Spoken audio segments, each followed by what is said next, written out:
এই জায়গাটা দেখতে পাচ্ছ? এই জায়গাটা প্রত্যেকবারই আমি বাগান করি। কোনোবার ফুল হয়, কোনোবার সবজি লাগাই। তো এবারে ফুল লাগাবো, এ সবজি লাগাবো কিছু। তো দেখতে পাচ্ছ এরপরে কী অবস্থা সেটা তোমাদেরকে দেখাবো। তো এখন কাজ শুরু করে দিই জায়গাটা পরিষ্কার করার। আমার কমপ্লিট সেই 11টায় শুরু করে বেলা 3টের সময় আমি এটা কমপ্লিট করেছি। অবশ্য আমি একা নই, আমার সাথে আমার ভাইও ছিল। বলতে মনে হচ্ছে আজকে আর ফুল গাছগুলো লাগাতে পারবো না, কারণ স্নান করে খেয়ে দিয়ে লেট হয়ে যাবে। তো ফুল গাছগুলো কালকে লাগাবো।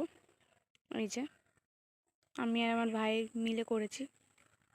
তো কালকে আবার দেখা হচ্ছে।